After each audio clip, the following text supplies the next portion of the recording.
primer lugar, Pedro, muchas gracias por acompañarnos en este encuentro. Siempre has tratado de estar en las asambleas y siempre es muy valioso escuchar tu palabra. Pero además en esta ocasión, a partir de este documento que han aprobado recientemente, tiene fecha de junio, no sé si en esa fecha realmente se terminó de elaborar, pero habla sobre inclusión digital y gobernanza de contenidos en Internet y ha tenido, Pedro, obviamente una participación decisiva en su elaboración. Pero además, lo conversábamos recién en el intervalo, tiene muchas coincidencias en el enfoque, en la mirada sobre lo que es Internet, los nuevos desafíos que se están planteando con la declaración de Salta 2, ya puedo decirlo concretamente porque se acaba de aprobar, que es la actualización de la versión anterior de Salta, la que se había aprobado en 2018 y en la cual también tuviste participación en todo el proceso de consultas que se realizó, así que conoces muy bien el contenido que tiene. Y también de los estándares para el relacionamiento de gobernantes con periodistas y medios de comunicación, que también acabamos de aprobar y que también te hicimos llegar oportunamente para que vieras y pudieras aportar sugerencias. Entonces, nos parece que es más que útil cerrar toda esta etapa de debate interno sobre estos documentos y pasar a analizar lo que planteas en este documento de la CIDH sobre inclusión digital y gobernanza.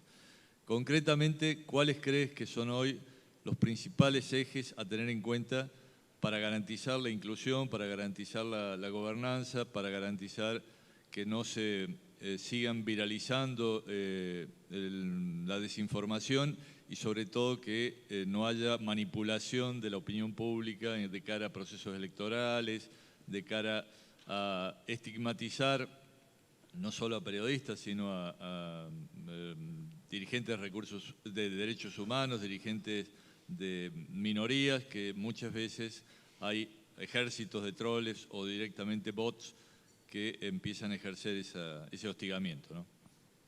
Bueno, muy buenos días, muchas gracias Carlos y gracias también a la Sociedad Interamericana de Prensa. Creo que los 80 años también marca un nivel de reconocimiento. Veo muchas caras por acá conocidas que me agrada mucho poder ver, y también por la invitación a la relatoría a compartir sobre estos temas. A ver, creo que hay una historia de sintonía entre las reflexiones de la Sociedad Interamericana de Prensa y los estándares interamericanos de derechos humanos. Nos podemos ir unos años atrás y claro que la Declaración de Chapultepec, por ejemplo, tiene sintonías con la Declaración de Principios de Libertad de Expresión. Y creo que es una bella e importante coincidencia que nuestro informe de inclusión digital y gobernanza de contenidos también esté sintonizado con la actualización de Salta que se acaba de hacer. Yo quisiera un poco compartir, si me permites, como un esquema de la aproximación que tuvimos, porque creo que tiene compatibilidades grandes con lo que se acaba de aprobar. Para la relatoría, la gobernanza de Internet pasa hoy en día en nuestras democracias por tres elementos. Uno que en el informe llamamos deterioro del debate público, y Salta habla de elementos del deterioro del debate público. Otro que denominamos déficit de acceso e inclusión digital, que pasa también por alfabetización digital. Salta habla de estos componentes. Y un tercero que es la gobernanza y moderación de contenidos en Internet. Y si se quiere, uno puede también mirarlos desde los actores llamados principalmente a responder ante estos tres ejes, ¿no? Cuando hablamos de deterioro del debate público, tenemos que claro que hay desinformación, claro que hay racismo, claro que hay misoginia, claro que hay un montón de contenidos que afectan la calidad de la democracia, pero eso es más grave, por ejemplo, cuando es desde el poder público que se difunden. Eso es más grave cuando hay una tolerancia institucional desde el poder a esto, ¿no? Entonces, uno de los componentes clave ni siquiera está en el entorno digital, está en un entorno analógico donde nuestras democracias se han vuelto y han creado, a mi juicio, una perversa tolerancia a que el bully de la democracia es quien rige la forma y el tono y el enfoque del debate público. Sí, la misoginia, por ejemplo, contra los periodistas. Claro, la estigmatización a la prensa cumple un renglón importante, digamos, el principio 12 que ustedes tienen en Salta está perfectamente, digamos, retomado dentro de esta reflexión. Y si uno, digamos, va al plano de recomendaciones, nuestro informe dirige su mirada a los partidos políticos, ¿no? ¿Qué tanto tenemos que trabajar para que en los estatutos internos de los partidos políticos haya una atención, por ejemplo, a un discurso estigmatizante a la prensa, a crear un ambiente oficial de aversión y de rechazo a la prensa? Yo tengo un temor enorme, y no es la primera vez que lo digo en este foro, de que porciones grandes de nuestras sociedades empiecen a considerar y a creer firmemente en que la propaganda es buena y el periodismo es malo, o el periodismo es tóxico, o el periodismo quiere manipularles. Creo que eso es algo que tiene todo que ver con el contenido que se deposita en los lugares de conversación. Sí, perdón, justamente recién cuando presentábamos el documento de estándares para el relacionamiento de los gobiernos con el periodismo, señalábamos esto, de que por ahí se empiezan a naturalizar algunas actitudes que son claramente contrarias al derecho a la información, al derecho a informar también y a informarse. Gobernantes que ya no dan conferencia de prensa, gobernantes que vedan el ingreso de ciertos periodistas porque son críticos. Estas cuestiones son cada vez más notables, ¿no? Claro, porque al final el principio democrático lo que exige de los gobernantes es ser tolerantes a la crítica. Como sociedad les entregamos un tremendo poder, facultades para destinar presupuestos, prioridades, inversiones, servicios, derechos, y a cambio las democracias exigen altos niveles de escrutinio. La propaganda puede estar constituyéndose en un atajo a ese deber, ¿no? Y la estigmatización en un mensaje aleccionante a quien se atreva a cuestionar públicamente ese deber. Pero esto todo tiene que ver, digamos, con un componente de deterioro del debate público. Ojalá nuestras sociedades caminen hacia liderazgos públicos y ejercicios del poder que no acuden a la estigmatización, que no acuden al racismo, que no acuden a la misoginia, que no acuden a discursos no protegidos para crecer políticamente. Y ahí también se vuelve muy protagónico conversaciones que también tiene este foro sobre la calidad y la excelencia en los contenidos de los medios de comunicación. Eso siempre ha sido importante, pero tal vez hoy es más importante que nunca, porque los lugares de la conversación están tremendamente contaminados, y no contaminados por actores externos maliciosos, sino muchas veces por presidentes, líderes políticos, personas que están llamadas a responder públicamente por las acciones que hacen y a sostener y tolerar un alto escrutinio público. Después, cuando pasamos a alfabetización o a inclusión, creo que es clave hacernos la pregunta de qué tanto estamos invirtiendo como sociedades en que la gente pueda tener habilidades cívicas y de derechos humanos a la hora de interactuar con los contenidos, ¿no? Y esto es algo que requiere inversiones, esto es algo que requiere de explicar, por ejemplo, volver a explicar qué es y cómo se hace periodismo, ¿no? Porque creo que es también la única forma en la que esto que llaman la conversación sobre credibilidad de los medios, que creo que va más allá, y es cómo las sociedades entienden en el periodismo un aliado para la convivencia en comunidad y para el buen vivir, ¿no? Ustedes en el documento hablan de varios actores, obviamente, pero señalan la responsabilidad principal de los estados, ¿no?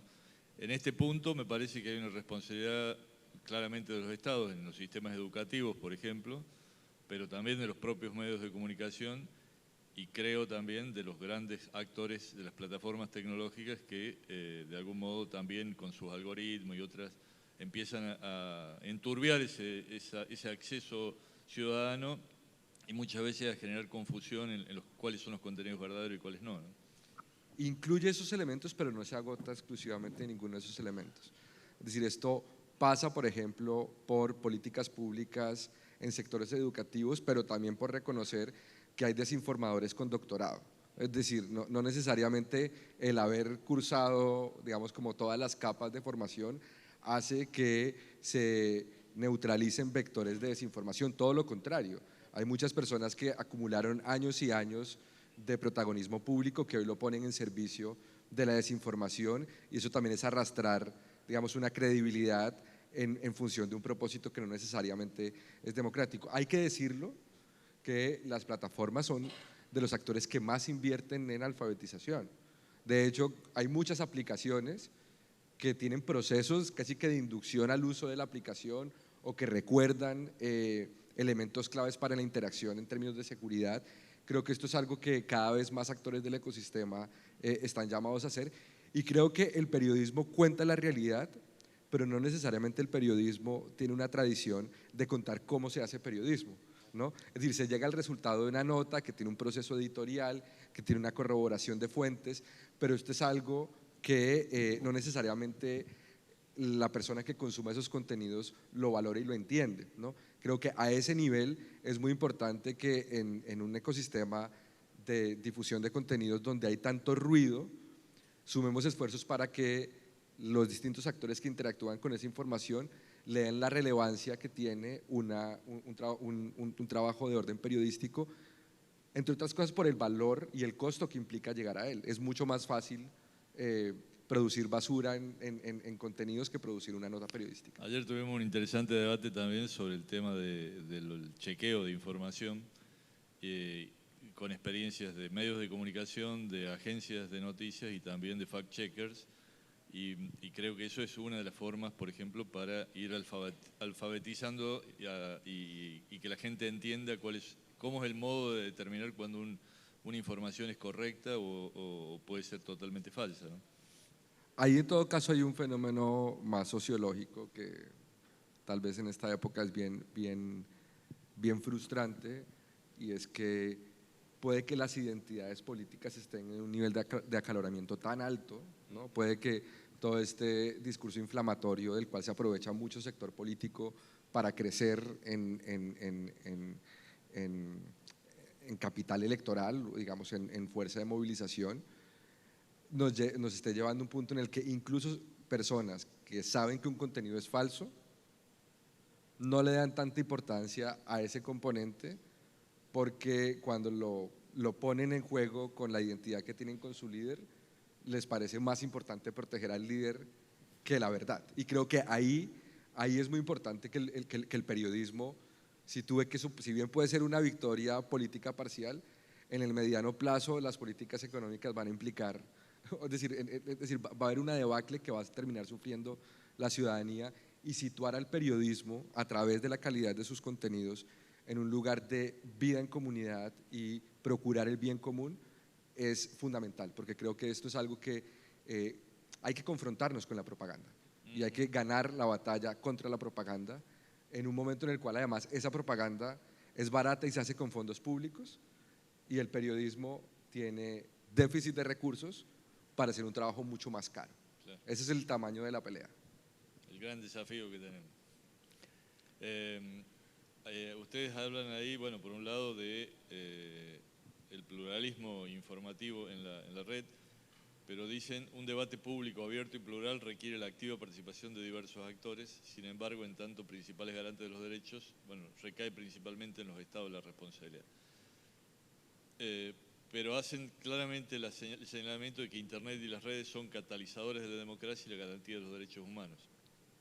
Y sin embargo, dice, también se reconoce que las características de expansión y alcance de las plataformas digitales pueden generar impactos no esperados y muchas veces adversos.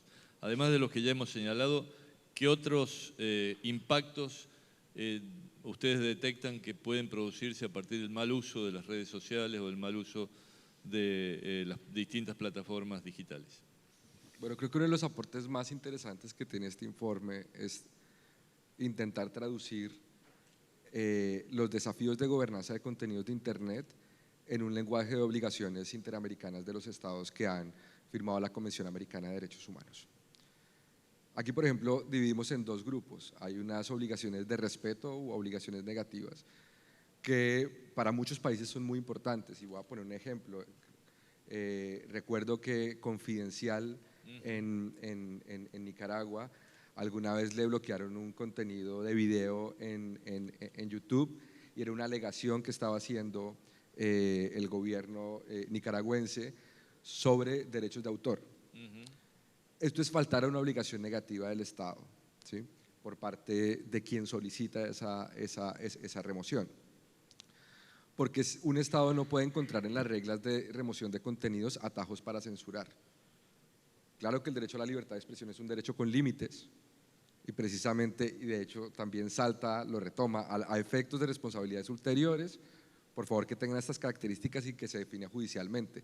Es uno de los principios que acaban de aprobar aquí en la Asamblea de la CIP, que es completamente compatible con estándares interamericanos. Sí, incluso respecto de Salta 1, además del bloqueo en general de Internet, se habla del bloqueo de contenido, que es lo claro, que está el filtrado y bloqueo de contenidos. Entonces, esa es la forma en la que el sistema interamericano le dice a los estados, usted estaría autorizado excepcionalmente y con una carga argumental importante y con un proceso institucional reglado, usted puede restringir la libertad de expresión si cumple ese umbral. Ahora, las reglas de moderación de contenidos no pueden ser un atajo para que el Estado censure más fácil o limite más fácil la libertad de expresión por un camino que no es el que está previsto. Entonces creo que eso es algo importante, sobre todo cuando hay procedimientos que no están en el Estado, pero que están en los marcos de términos y condiciones de las plataformas. Lo segundo que plantea, y que creo que es un aporte muy valioso, son las obligaciones de garantía.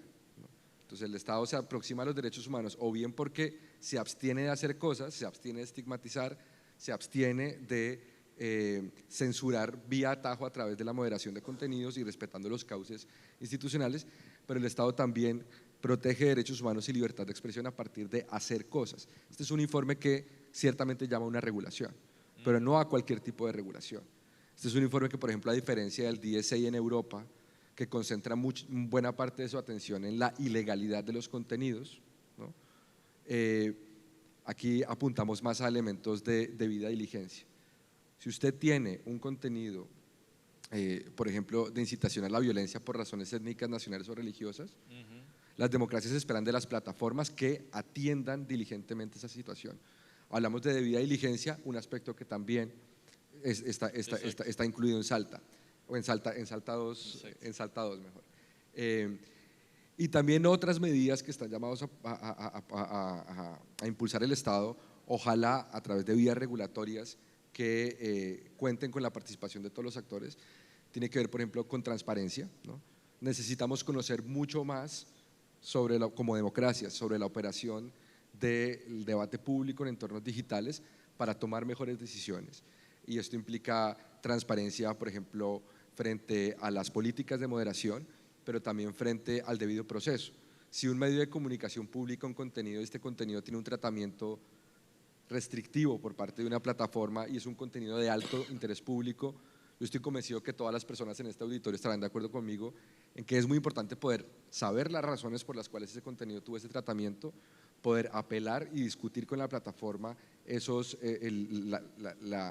la vigencia y la disponibilidad de ese contenido y que eso además se haga en clave del interés público y democrático de las reglas que asumimos como sistema interamericano. Entonces, a este nivel el informe sí llama a regulación, pero no a una regulación que apele a la censura ni a una censura privada en particular, que creo que es parte de los grandes riesgos, sino a una regulación que apunte a debida diligencia, que apunte a restringir el poder de los estados para que no encuentren en Internet un atajo para censurar y a que se disponibilice más información para entender el funcionamiento del debate público en el ecosistema digital. Acabamos de batir un récord porque llevamos casi media hora de charla y no hemos hablado de inteligencia artificial. Hay un párrafo acá que dice: es crucial integrar una perspectiva de derechos humanos a los mecanismos de inteligencia artificial. ¿Cuánto crees que potencian todos estos peligros que estamos hablando los nuevos motores de inteligencia artificial, los que están y los que podrían llegar a venir en el futuro inmediato? Bueno, este no es un informe que desarrolle inteligencia artificial, es un informe que reconoce, por ejemplo, que en materia de moderación de contenidos se están utilizando procesos automatizados y por lo tanto se aspira a que esos procesos automatizados cumplan el test tripartito de restricción a la libertad de expresión. Ahora, inteligencia artificial no deja de ser una conversación que oscila en un péndulo donde en un extremo está una mirada distópica, ¿no?, de la humanidad controlada por máquinas, y del otro lado del péndulo un optimismo tecnoeficientista donde la inteligencia artificial va a solucionar de mejor forma muchos de los problemas de la sociedad. Ni apocalípticos ni integrados, digamos. Y creo que está bueno tener ese margen para no incurrir ciegamente y sin fundamentación en ninguno de estos extremos. Creo que la inteligencia artificial como herramienta puede ser muy útil para el periodismo y de hecho en este foro se han visto algunas experiencias que en esa dirección caminan, pero al mismo tiempo se abre una nueva fase de tecnología y derechos humanos donde, digamos, creo que el temor que hay que tener es de si vamos a llegar tarde otra vez, ¿no? Hace 15 años hablábamos de responsabilidad de intermediarios a partir de la sección 230 en Estados Unidos. Incluso los informes de la Relatoría de Libertad de Expresión del 2013 no cuestionan ese nivel de responsabilidad de intermediarios, que parte de una premisa que es importante y es no responsabilizar a quien transmita el contenido por el contenido en sí mismo, porque hay un valor en ponerlo en disponibilidad y hay una responsabilidad en que origina el contenido. Hoy en día no hay una conversación sobre libertad de expresión en Internet que sostenga que ese nivel de ausencia de responsabilidad de intermediarios es total. Y creo que es algo que ni siquiera… De hecho, es una de las diferencias entre Salta 1 y Salta 2. ¿No? Cuando hablábamos de derecho al olvido, que creo que eso es como un bucle en la conversación, ¿sí?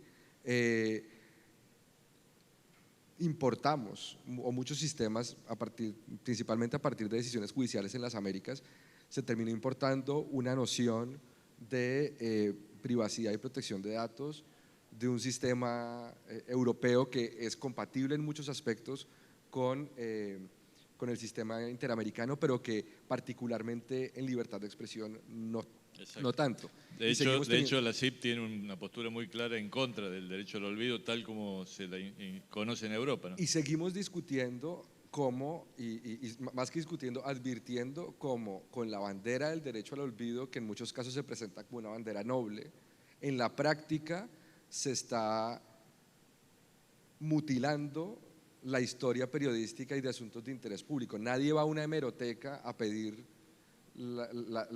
versiones, digamos, pasadas de cualquiera de los medios de comunicación aquí presentes para recortar una nota que se desactualizó o una nota. Eso tiene un valor histórico en sí mismo, pero la conversación de derecho al olvido nos está dejando retazos y está siendo convenientemente muy funcional a personas que cuestionables en el terreno de lo público o que asumieron voluntariamente ser parte de un escrutinio público. Incluso por la historia de dictaduras y de violaciones y de derechos humanos que también está en Salta, que también está en Salta 2. ¿Sí?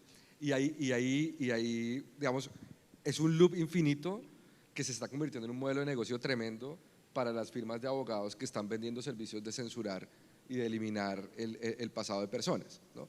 De hecho, la mayoría de los medios que estamos acá seguramente hemos recibido en algún momento citaciones de un estudio español, pero que estaba actuando sobre América, pretendiendo trasladar ese derecho de olvido. ¿El Liminalia es el mismo? El Liminalia. Mira, famosos en el continente. Y después llegamos, y tal vez el punto más alto que tuvo esa conversación fue la de moderación de contenidos con los eventos en el Capitolio el 6 de enero.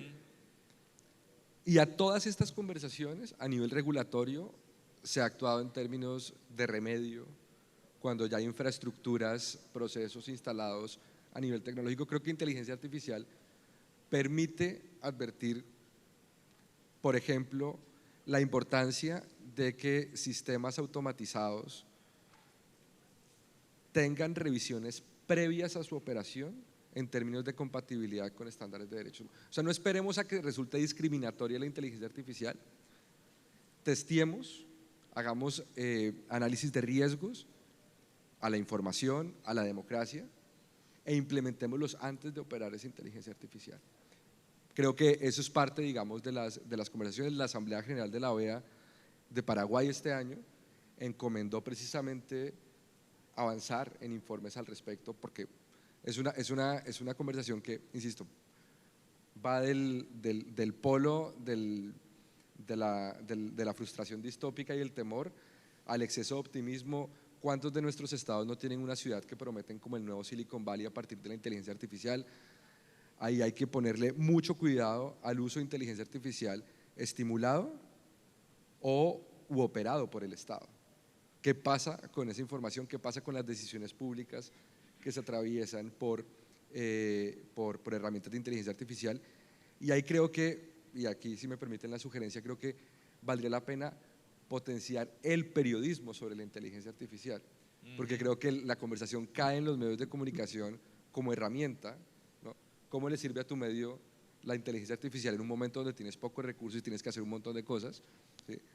Pero la inteligencia artificial en sí misma es un objeto de análisis periodístico, es un asunto de altísimo interés público donde ojalá haya salas de redacción que enfoquen miradas hacia la comprensión social de estos temas. Sí, incluso lo que hablábamos inicialmente de la alfabetización digital, una cosa es con un texto que uno puede contrastar contra otra información y otra cosa es cuando te encuentras con un video donde Pedro Vaca está hablando en contra de los derechos humanos, por ejemplo, y es Pedro Vaca, mueve la boca coincidiendo con lo que está expresando, es decir, es mucho más difícil detectar información falsa por el aporte que hace la inteligencia artificial para distorsionar ese debate ciudadano, ¿no? Si está mal usada, obviamente. No, y anticipo un espacio o un escenario que no solo está en clave de desinformación, sino en clave de vida en comunidad. Hoy en día, por ejemplo, cuando hablamos de racismo, discursos de odio, generalmente se contrasta con discursos, textos, enunciaciones que pueden ser analizadas semánticamente. Un tuit, ¿es racista o no es racista? Creo que la inteligencia artificial, aspectos digamos más relacionados con metaverso, van a terminar llevando a entornos discriminatorios. Claro. Situaciones desinformantes, donde ya no es solo el texto, donde ya no es solo el mensaje semántico, sino es una serie de simbologías, de violencias, temores, emociones que pueden estar ahí, que va a ser mucho más difícil de moderar y por lo tanto hace más urgente la necesidad de que existan regulaciones que hagan análisis de riesgo sobre estos temas, algo que no siempre pasa en estas conversaciones y vale la pena siempre insistirlo, sobre todo cuando hay gente de la industria de tecnología, hay marcos de empresas y derechos humanos y necesitamos empresas y sectores tecnológicos que se alineen con esto.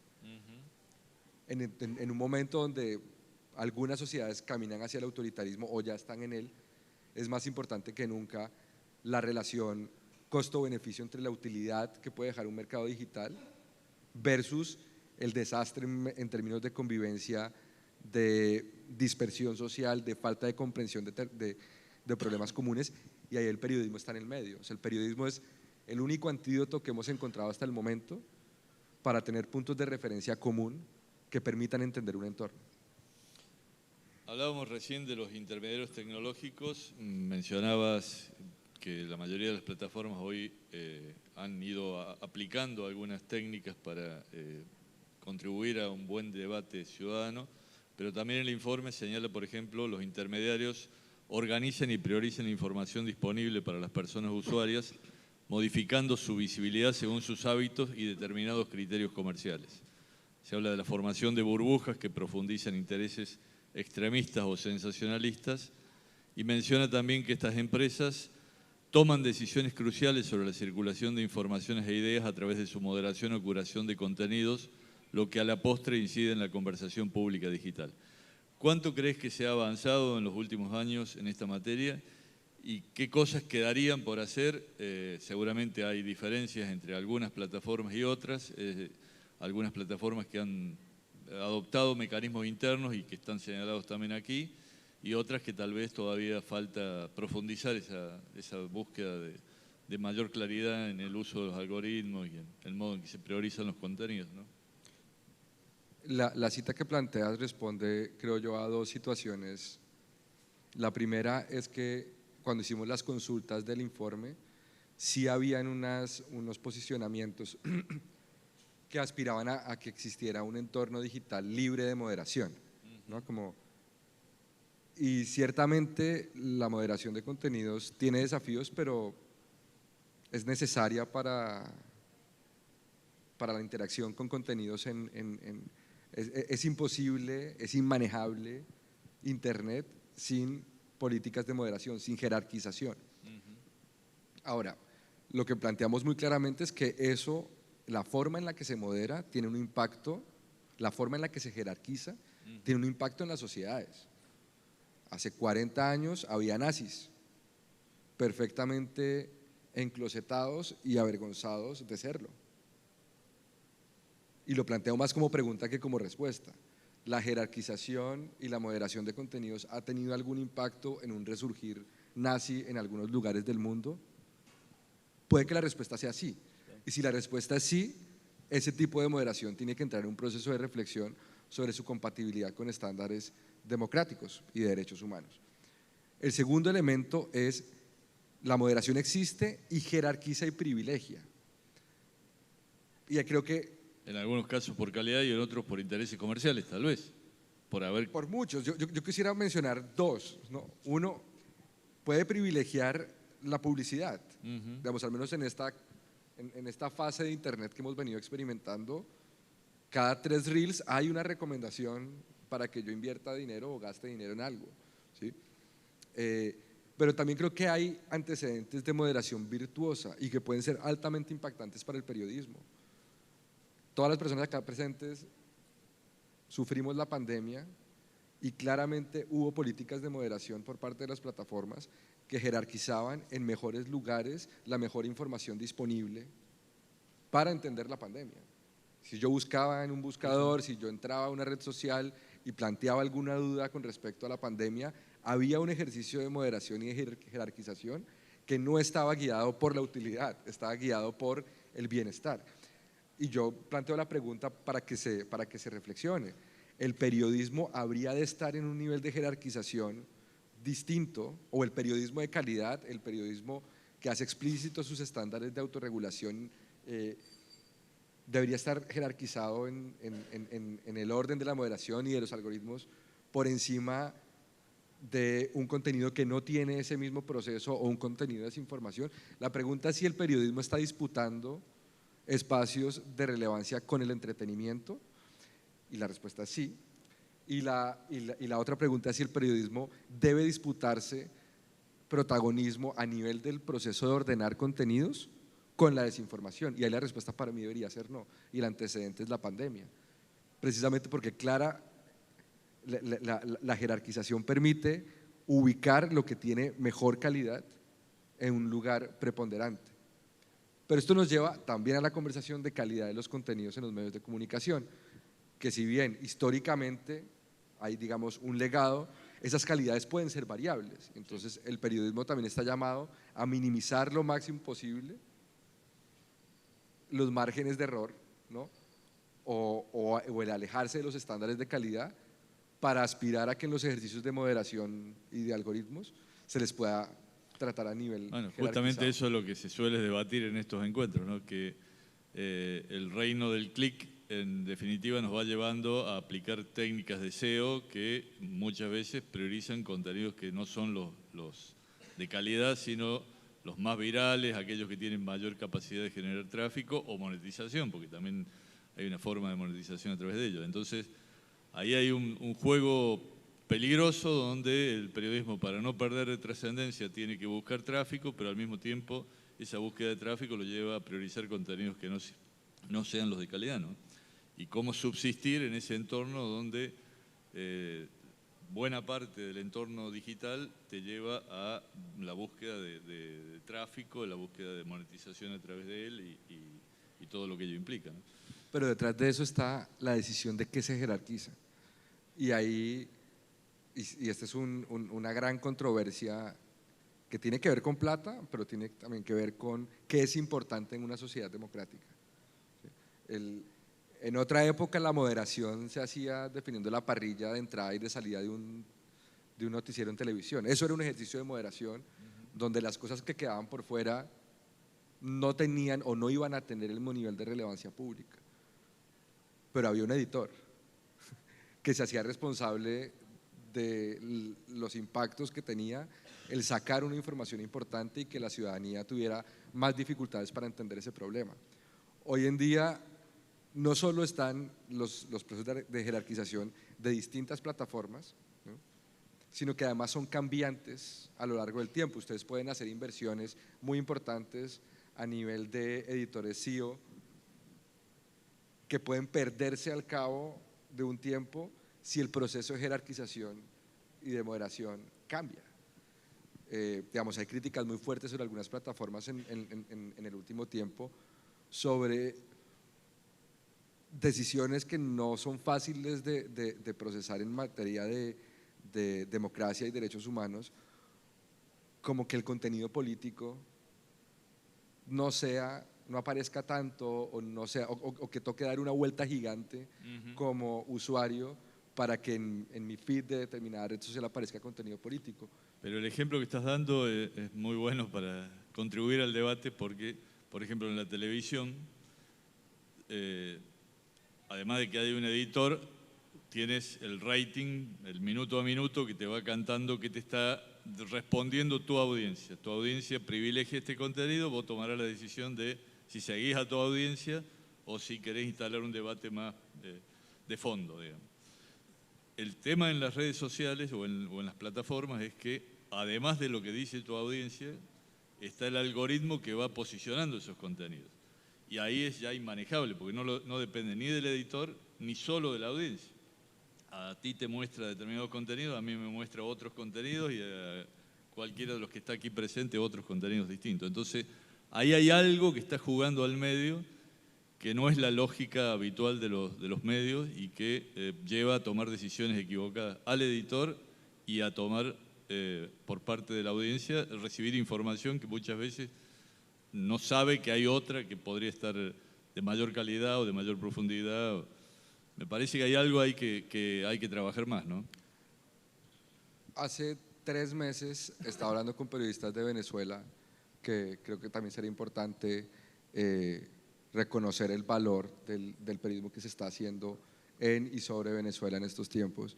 Y uno de ellos me planteaba que estaba muy frustrado en ver cómo algunos sectores del sector privado en Venezuela estaban flaqueando en la lucha por la democracia. Y un poco el cierre de su interacción conmigo es que también se pueden hacer negocios en dictaduras. Y me pareció muy potente el planteamiento porque sí, las dictaduras pueden generar rentabilidades para algunos sectores privilegiados que tienen acceso al lugar donde se hace el contrato, la importación, el servicio, etc. Yo parto de una premisa importante y es que las plataformas tecnológicas con las que más interactuamos creen en la democracia y en los derechos humanos y que por lo tanto en su balanza de prioridades, como todo ejercicio corporativo, aspira a tener una utilidad, pero no una utilidad a cualquier precio.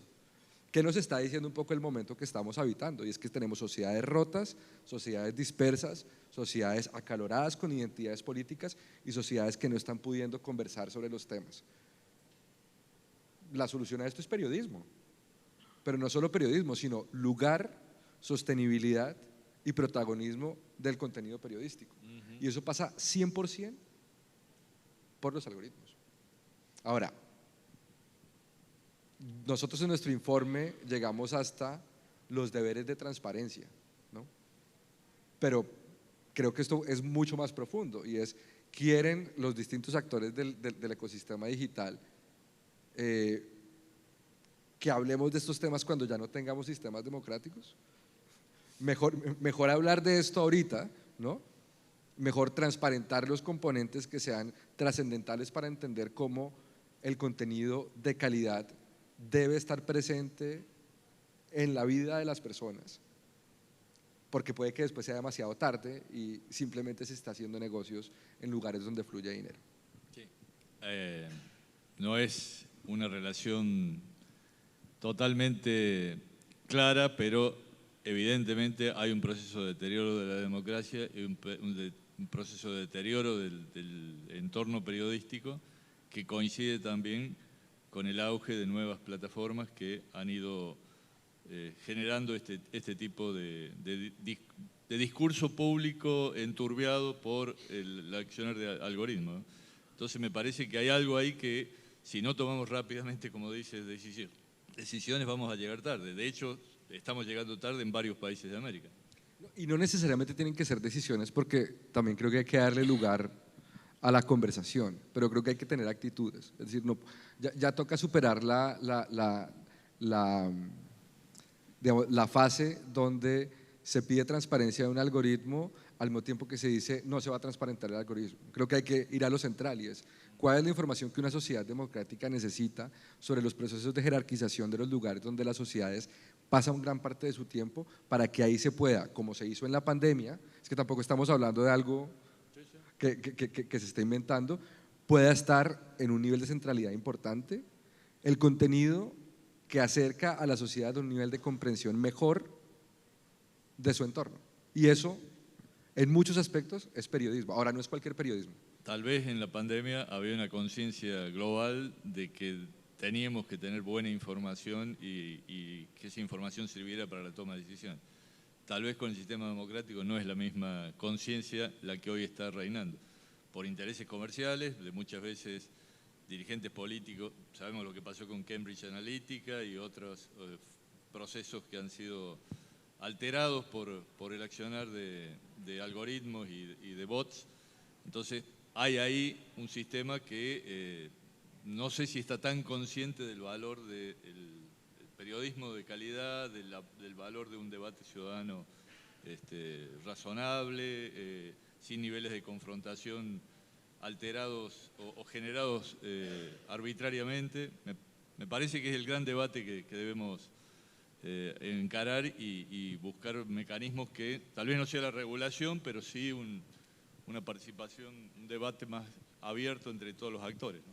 Si me permites, Carlos, yo creo que yo situaría dos prioridades, porque tampoco quiero que dé la sensación de no hay nada que hacer o lo que hay que hacer es tan complejo que nos vamos sin tener, digamos, como al menos dos pasos que pueden ser, a mi juicio, logrables. El primero, creo que hay que exigirle más al sistema de partidos. Esto no va para ningún lugar democráticamente plausible si las voces más potentes de los partidos políticos, oficialistas o oposición, dirigen sus dardos a lastimar la labor periodística, la credibilidad de los medios de comunicación, la existencia de diversidades. Es decir, hay un proceso de contaminación deliberada del debate público que no nos está dejando en mejor posición, y creo que los partidos tienen que hacerse cargo. Lo que pasa es que los sistemas de partidos políticos en muchos países también están con pérdida de credibilidad, quebrados, por lo menos donde los atomizados. haya, por lo menos donde los haya, pero creo que los partidos que generan plataformas para que el liderazgo surjan tienen que hacerse responsables de si el liderazgo es racista, porque es que el racismo es algo que habíamos proscrito y habíamos rechazado como humanidad mucho antes de que apareciera ese liderazgo mesiánico que va a salvar todo hacia una forma de ver el mundo, ¿sí? Y la segunda, creo que ojalá más pronto que tarde podamos tener más información sobre el funcionamiento de la conversación digital, ¿sí? Que nos permita poner en el centro la vigencia de la democracia y por lo tanto la vigencia del periodismo. Sigue siendo una conversación donde no todo el mundo ve la misma cantidad de información, y creo que eso es algo que tiene que ocurrir para compensar las inclinaciones de la cancha. Bien, quedan 7 minutos, allá hay algunas preguntas. Por favor, acerca el micrófono.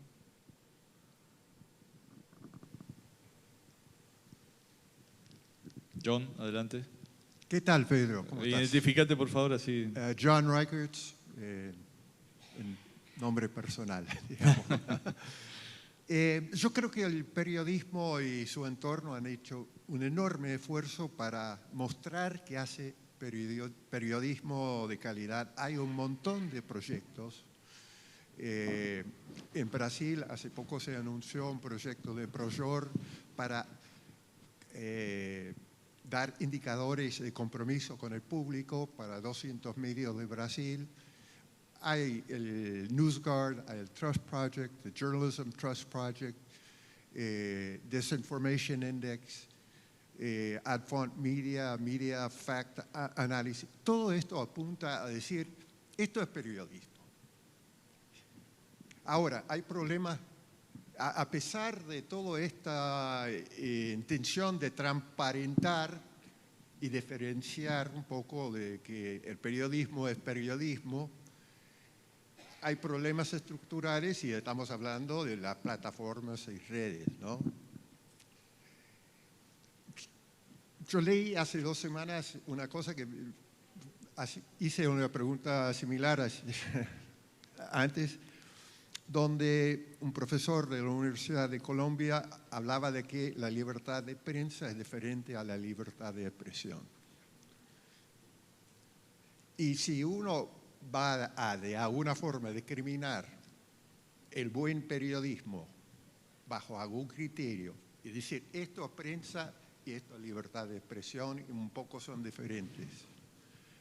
Bueno, no sé si tengo una pregunta concreta, sino es algo que estoy tratando de entender, si hay alguna forma de que la prensa puede tener un lugar dentro del ecosistema que es un poco más evidente y presente frente al público. ¿Me entienden? Yo creo que el sistema interamericano le dio un lugar a la prensa en los sistemas democráticos.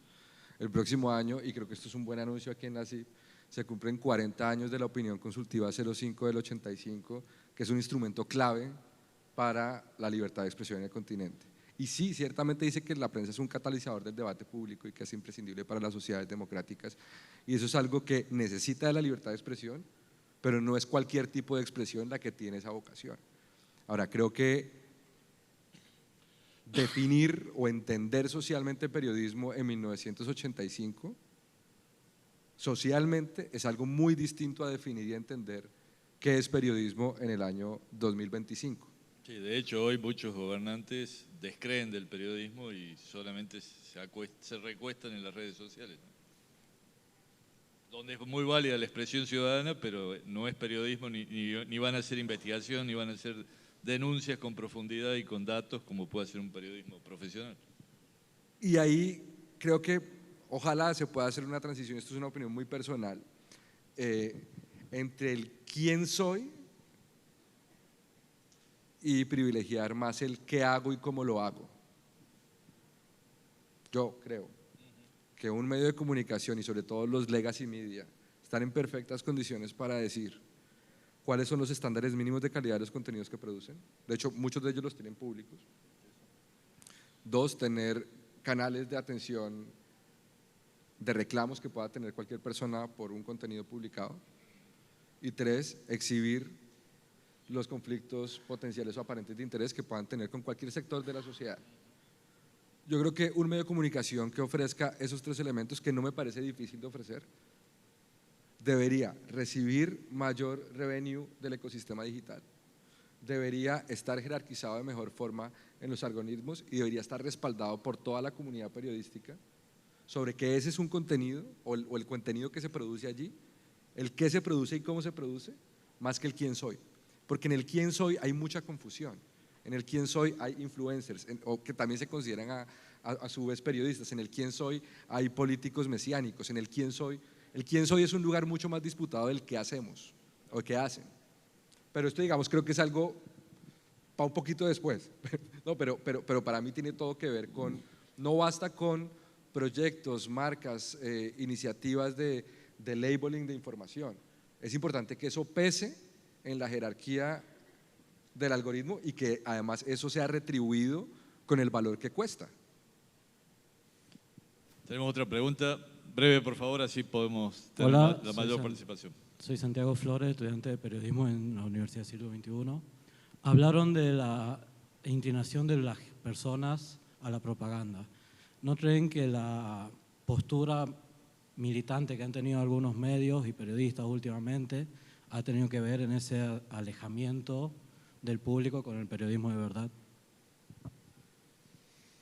Yo no me siento en este foro en posición de responder afirmativa o negativamente a eso, pero creo que si hay ejercicios desde medios de comunicación que pretenden aumentar un liderazgo autoritario, flaco favor le estarían haciendo a la democracia, en cualquier lugar.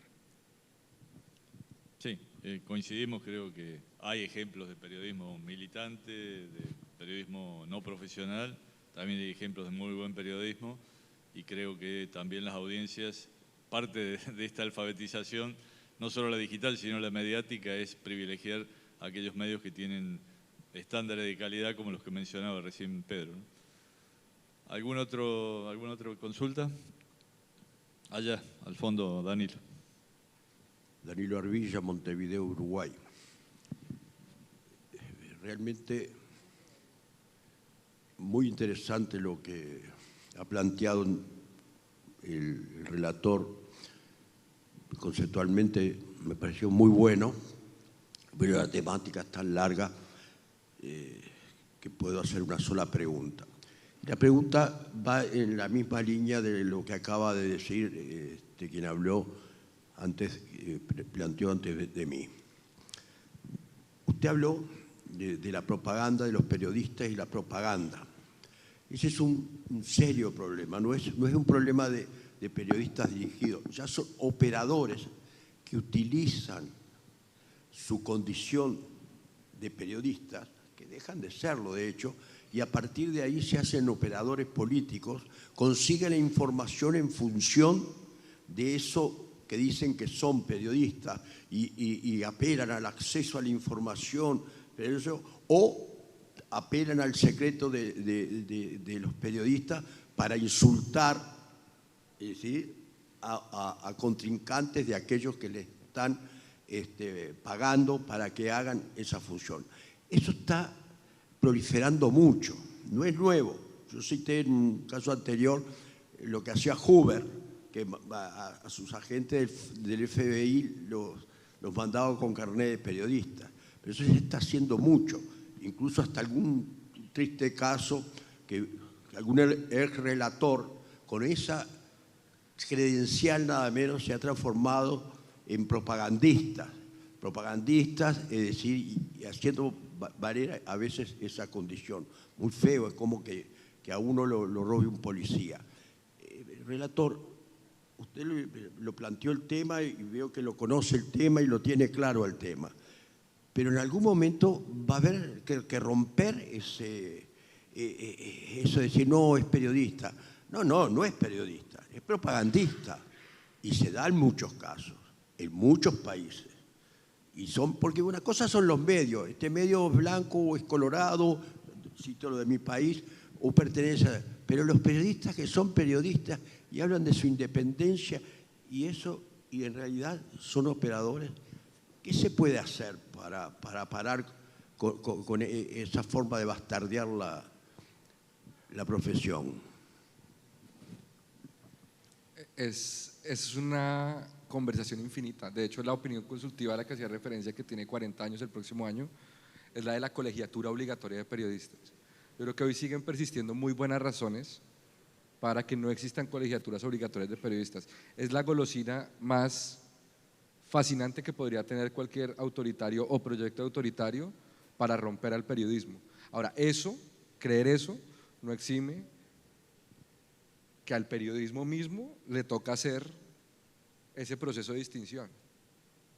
Es decir, no llamemos al Estado, a la comisión o al relator a que haga la distinción desde el propio periodismo. Es importante hacer esa distinción.